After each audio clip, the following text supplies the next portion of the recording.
just got done watching Loki Season 2, Episode 1, and this is going to be my full spoiler review for the very first episode, which just premiered on Disney+. And with that said, the first season of Loki, just so everyone knows, is my personal favorite MCU series on Disney+. Moon Knight's a close second, but I know Moon Knight has a couple more issues than Loki did, and for me, what they did with the first season of Loki was something that I had rolled my eyes at. I was not excited for the series whatsoever. I was interested with the TVA coming in, but Loki himself, I felt like his concluding nature in Infinity War was about where his character should be taken, and the show proved me absolutely wrong. Tom Hiddleston was fantastic in there. The writing was incredible. Everything that they did with Loki and Sylvie. And now coming into season 2, I was unbelievably excited. And I walked away from this episode going, that was good. I wasn't blown away. I wasn't too excited or amazed by it. It's very much more of an epilogue to the last season with some rushed material, because basically everything that I had seen from the trailer seemed to have been in this episode per se. Like everything that happens to do with the time slipping, and we'll see how that kind of goes forward now within the rest of the series, because it seems like they fixed it at the end of this episode. But I'm very interested to see how they're handling this season thus far, because now there's only 5 episodes left. But I definitely want to hear your guys' thoughts, so make sure to leave your thoughts down below. Hit that like and subscribe button for more, and we're going to get right into this right now. So I'm not going to recap everything. I'm really much just going to talk about my pros, some of my cons, and some of my worries for the rest of the season. So it picks up immediately right after the last Loki episode, where Loki is distraught. He knows who Kang is now. He knows the truth behind the TVA. And he shows up and he starts talking to Mobius and B-15 and all these things, and whew, just Spider-Versed it. Which, tell me I'm not wrong. That's like exactly what everyone else thought when they saw the trailer, and the same thing here. He's glitching out, which makes him get sent to what we thought would be another multiverse. But it actually turns out he's going to the past in this entire facility, seeing the statues in all of its nature, which leads him to running around and, finding characters that he had met, but they don't remember him. Then he'll time slip back, and it kind of brings this whole ordeal.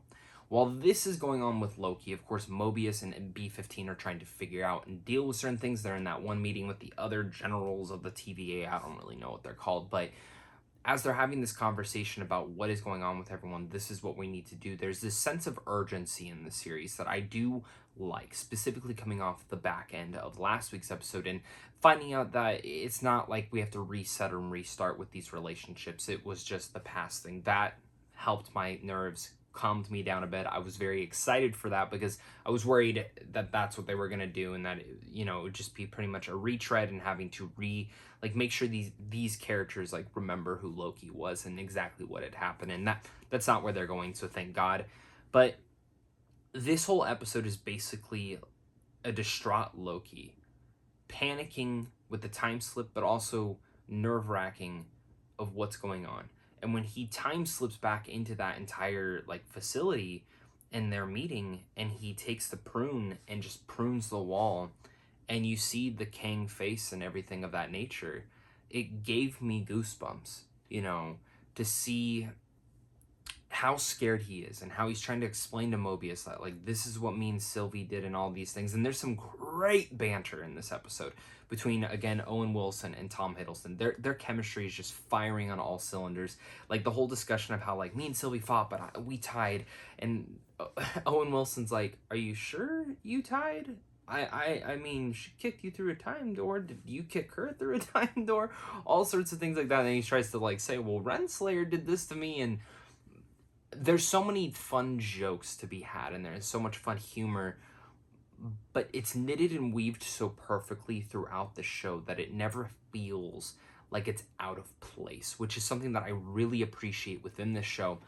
And on top of that, what I love is that this always comes around, and what it reminded me of in the first few episodes last season was that this is, in a way, a workplace drama, but dealing on a whole bigger scale with a character that we have followed for a decade and more at that point, But this is like the most unique version of that character, the most in-depth version that we're getting with Loki. And it provides all of that context. And I really loved how they handle that. And again, the knitted humor throughout really helps bring that elevation to life.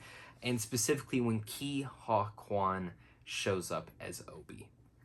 I have, some personal things with this. I got to see Kwan at one of these award shows that I went to, and I got to go up and talk with him, and he spoke about how excited he was for Loki and all these things like that. And it made me very excited to see his role, and getting to see him in here, he's fantastic. I mean, he brings so much great humor to Obi, and the fact that it's like flipping back and forth because like Owen Wilson's confused that like, we don't have a past here. It's none of that stuff, but there technically is.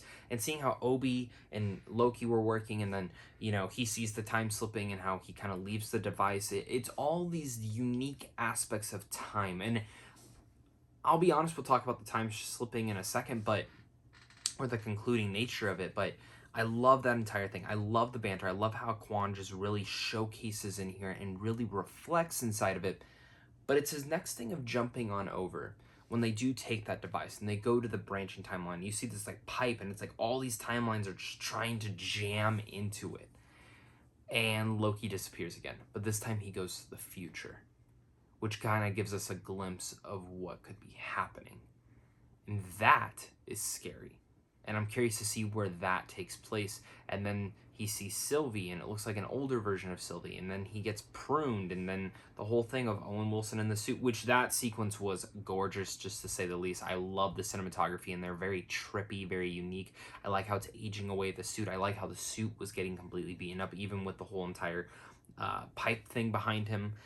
All that's great.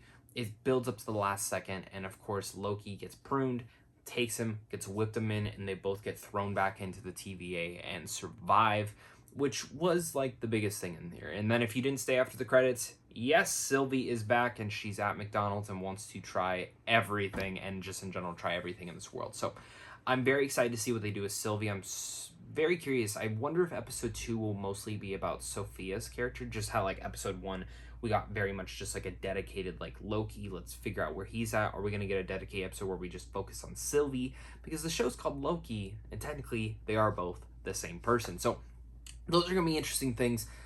A couple issues. I found the pacing to be a little bit off in this episode. And at the same time, where last year's, or not even last year, it's been a long time since then, last season's episode had ended, I expected a little bit more oomph. And the fact that they're already fixing the time slipping, maybe I'm wrong on that, maybe it didn't actually fix it, I find to be a little bit disappointing. I'm not going to lie on that. I was actually hoping that was going to be like a main antagonistic thing for the whole season, because I think it would be very unique to see him time slipping through past, present, future through each episode and weaving in different timelines. Again, that might get confusing for the writers, but it's a unique thing that, again, the Loki series would bring, because the first season was so unique in all of its different aspects and what it gave to Marvel, and I was wondering what season 2 is going to kind of bring that, and it's kind of turning more into the same, which is not a bad thing. I'm going to like that they're staying safe with that. Again, this is just some worries and some just curious observations that I had with episode 1, which didn't blow me away, but was still good. So with that said, guys, make sure to leave your thoughts down below. Hit that like and subscribe button. What were some of your favorite parts about this episode? I cannot wait to hear it. And of course, make sure to come back here every Thursday. We'll be premiering a review right as the episode premieres, if not like an hour afterwards. So with all that said, guys, thank you so much again for watching this. And of course, until next time, stay classy.